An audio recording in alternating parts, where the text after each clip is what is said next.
तो पुण्यात्मा, सत्संग के अंदर सर्वप्रथम तो ये याद दिलाई जाती है कि मनुष्य जीवन किस लिए प्राप्त होता है।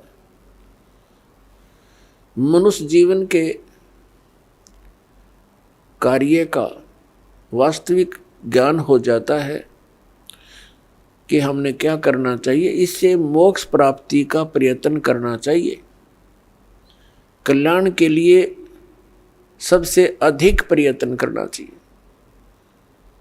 तो उसके बाद आवश्यकता पड़ती है कि गुरु पूरा हो। तो गुरु पूरे से फिर आपका काम चलेगा। इसमें मुख्य ये दो कड़ी होती है। प्रथम, पूर्ण संत की प्राप्ति होने पर ही आपको सत्संग प्राप्त होगा, और सत्संग से ये ज्ञान होगा कि मनुष्य जीवन किस लिए मिला था। तो फिर आपका कल्याण बहुत आसानी से हो जाएगा। तो पुण्यात्मा, जो संपूर्ण ज्ञान है, संपूर्ण अध्यात्म ज्ञान है, ये पूर्ण संत ही बता सकता है। अब जैसे परमात्मा ने कहा है कि मानुष जन्म पाय कर नहीं रटे हरि नाम, जैसे कुआं जल बिना बनवाया क्या काम। परमात्मा ने मनुष्य जीवन की आवश्यकता कितनी बताई है कि जो व्यक्ति, जो प्राणी मनुष्य जीवन प्राप्त करके परमात्मा का नाम जाप नहीं करता, उसकी भक्ति साधना नहीं करता, वो तो ऐसा है जैसा जल रहित कूप होता है, वेल विदाउट वाटर, बिना पानी का कुआं। उसका नाम कूप अवश्य है जिसमें जल नहीं, लेकिन गुण कूप के नहीं। ठीक इसी प्रकार जो व्यक्ति परमात्मा की भक्ति नहीं करते, तो वो ऐसे हैं जैसे जल रहित कूप। उसका नाम मनुष्य अवश्य है, लेकिन गुण मनुष्य के नहीं हो सकते। उसके लिए सत्संग की आवश्यकता पड़ती है, और सत्संग के अंदर ये याद दिलाया जाता है कि परमात्मा की भक्ति किस लिए करें। परमात्मा की भक्ति इसलिए करें कि परमात्मा याद दिलाते हैं, साहेब से चितला ले रे मन गर्भ गुमानी। साहेब में भगवान से, परमात्मा से चितला, विशेष कसक बना भगवान की तरफ। अरे मन गर्भ गुमानी, हे अभिमानी मन, परमात्मा की तरफ लग जा। क्यों लग जा, किस लिए, क्या कारण है? ना लगने से क्या हानि है, लगने से क्या लाभ है? ना भी कमल में नीर जमा, तेरा दीना मैल बनाए। नीचे जठरा अग्नि जल थी, वहां तेरी करी सहाय। नीचे शीस चरण ऊपर को, वो दिन याद कराए। दांत नहीं जब दूध दिया था, अमी महारस खाए। बाहर आया भरम बुलाया, बाजे तोर सनाए।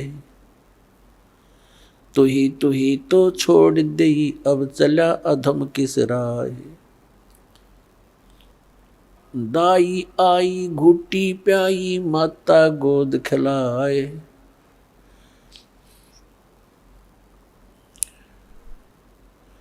तू ही तो छोड़ दिया, इब चला अधम किस राय। अब क्या बताते हैं परमात्मा कि जब तू मां के गर्भ में था, एक विशेष संकट को झेल रहा था। नीचे को सिर था, ऊपर को पैर तेरे। और जब आपत्ति आती है, यह प्राणी परमात्मा को याद अवश्य करता है। माँ के गर्भ में इस प्राणी को पूरी चेतना होती है कि मैं किस कारण से इस जेल में फंसा हूं। उस समय वो परमात्मा से अर्ज करता है, हे भगवान, एक बार मेरा संकट निवारण कर दे, मुझे बाहर निकाल दो, फिर आजीवन आपकी भक्ति करूंगा, 2 रोटी के लिए धंधा भी करूंगा, मालिक तेरी भूल नहीं करूंगा। उस समय उसको अपने पिछले जन्म जन्मांतर की फिल्में देखने को मिलती हैं अपने ही अंतःकरण में, क्योंकि हमारे अंतःकरण के अंदर परमात्मा ने एक ऐसा सिस्टम कर रखा है कि जो भी क्रिया काम कर्म हम करते हैं और जो भी अच्छी मंदी सोच हम अपने हृदय में बनाते हैं वो सब रिकॉर्ड हो जाती है। जब तक जीव मोक्ष प्राप्त नहीं करता तब तक उसके अंतःकरण में उसके सर्व कर्म अंदर फीड रहते हैं। और जब ये प्राणी संसार छोड़कर जाता है, धर्मराज के पास जाते ही उसकी वो किए हुए कर्मों की फिल्म ऑन हो जाती है। वहाँ इसको ये बताने की आवश्यकता नहीं पड़ती, तो नहीं ये गलत करा रही हो, नाट जा, वहाँ नाटने की गुंजाइश नहीं रहती कि मैंने ऐसा नहीं किया।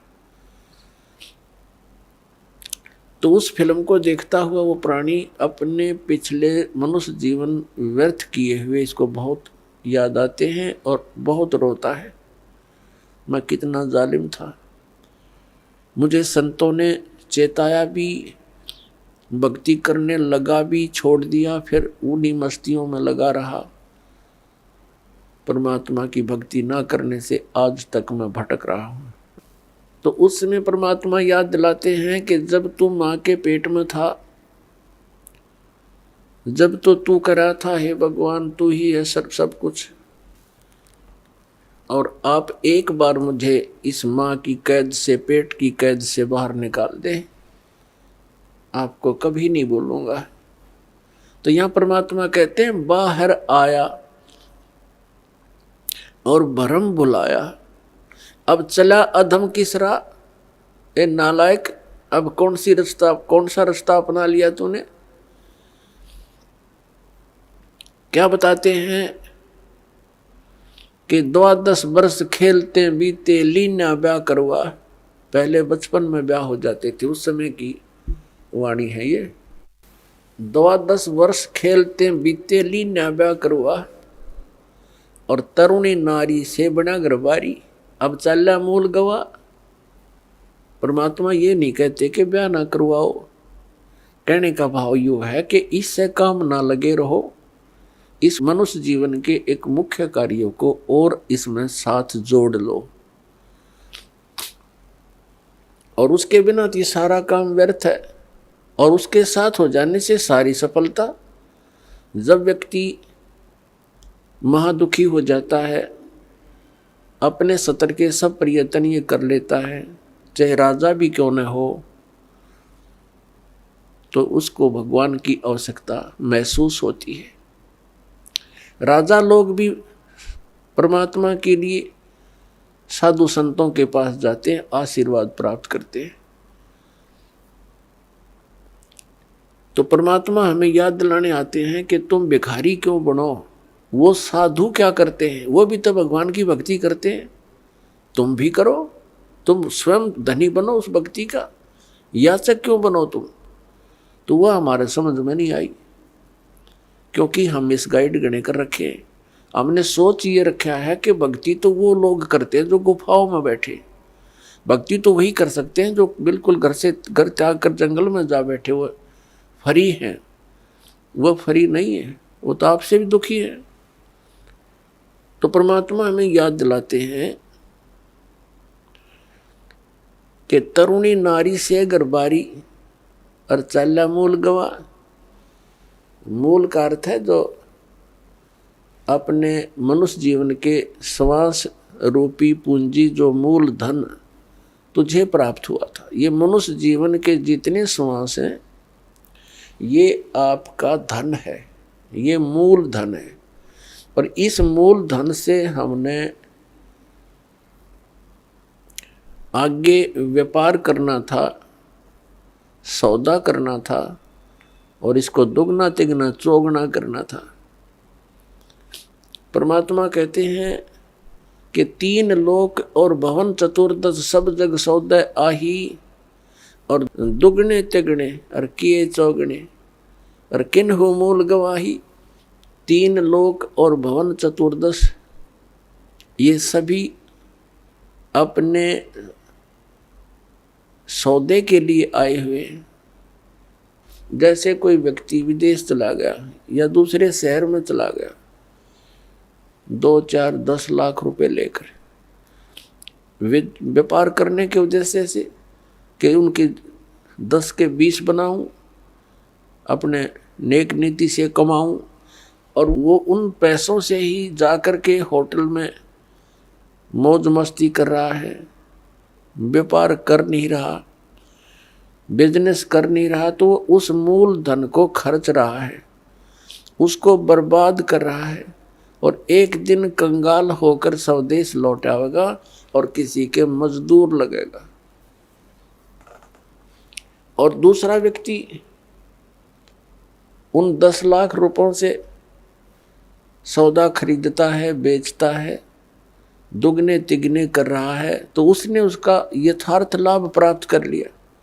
ठीक इसी प्रकार जो मनुष्य जीवन प्राप्त प्राणी इस पूंजी को खर्च रहे हैं, कोई मंत्री बन गया, कोई प्रधानमंत्री बन गया, कोई जज बन गया, कोई IAS IPS बन गया, कोई फैक्ट्री का मालिक बन गया, ये पिछला धन है आपका। कोई मनुष्य जीवन ही आपको मिला है तो बहुत पुण्यकर्मी प्राणी है, आप धनी है भगवान के धन से।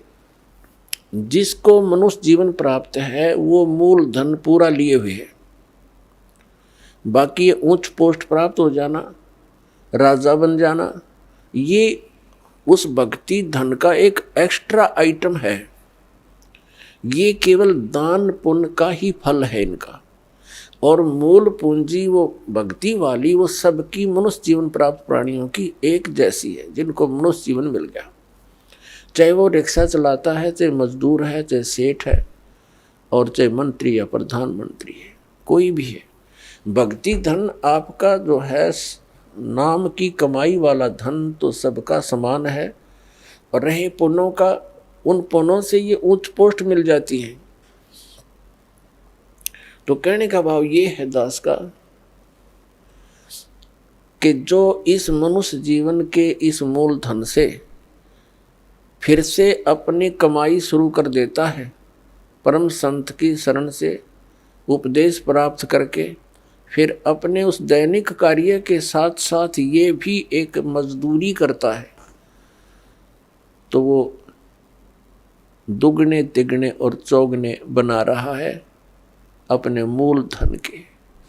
अब परमात्मा ने आकर ये ज्ञान दिया है, और यथार्थ ज्ञान को भगवान ही बता सकते हैं, जीव तो अटकल लगाया करते हैं। आप देखिएगा पवित्र चारों वेदों और श्रीमद् भगवद गीता के अंदर जो ज्ञान है वो गॉड गिवन है, और परमेश्वर कबीर जी की वाणी वो गॉड गिवन है, स्वयं परमेश्वर ने आके बोली है। और उन महापुरुषों की वाणी जो परमात्मा से परिचित हुए, जिनको भगवान आकर सीधे मिले, उनको अपने से परिचित करा के वापस छोड़ा, उनकी वाणी भी गॉड गिवन है, क्योंकि उनका अनुभव आंखों देखा है परमात्मा की उन वाणी से भी मेल खाता है। तो इस प्रकार जो 18 पुराण हैं उनको देखिएगा, वो जीव की सोच है। इन ब्रह्मा विष्णु महेश और अन्य ऋषि महर्षियों का अपना ज्ञान अनुभव है, वो वेदों से बहुत कम मेल खाता है। तो इस प्रकार हमने अन्य के अनुभव को अपने भक्ति मार्ग में सहयोग में नहीं लेना है, आधार नहीं मानना है। इस ज्ञान को सुनने के लिए, ज्ञान को समझने के लिए 18 पुराण हमारे लिए एक विशेष सहयोगी हैं, लेकिन भक्ति की विधि के लिए इनका सहयोग हमने बिल्कुल नहीं लेना।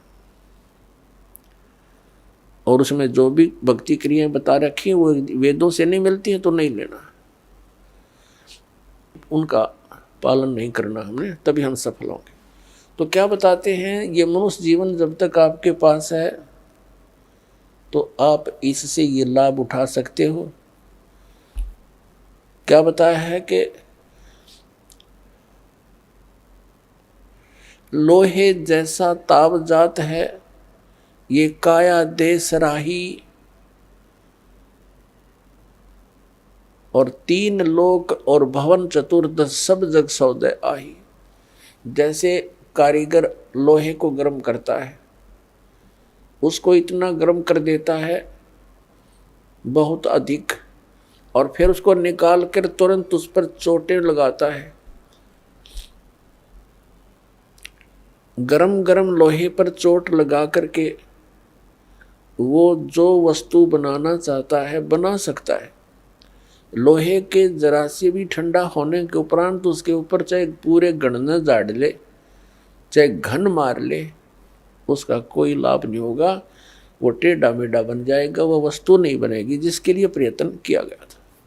तो ये मनुष्य जीवन जिसका शांत हो जाएगा, जब तक मनुष्य जीवन है ये लोहा गर्म है, इस पर राम नाम की चोट मार के आप जो बनाना चाहते हो बना सकते हो। जब ये ठंडा हो जाएगा, मृत्यु हो जाएगी, फिर कुछ नहीं हो, चाहे पाछे इसके श्राद्ध निकालते रहियो, वो तो ठंडा होने के बाद चोट मारनी है। और चाहे उसकी 13वीं करते रहियो, 13वीं 17वीं, वो तो लोहा ठंडा होने के बाद व्यर्थ प्रयत्न कर रहे हो। तो यहां क्या बताते हैं, तीन लोक और भवन चतुर्दश सब जग सौदे आही, दुगने तिगने किए चौगने किन्हू मूल गवाही। किसी ने तो दुगने तिगने चौगने कर लिए मनुष्य जीवन से सतभक्ति करके, और किन्होंने मूल का नाश कर लिया, मूल गंवा दिया, यानी मनुष्य जीवन को यही फू फर करके अन्य क्रियाओं में ही व्यर्थ कर गए, उन्होंने मूल धन का नाश कर दिया। अब भक्ति न करने से क्या हानि होगी।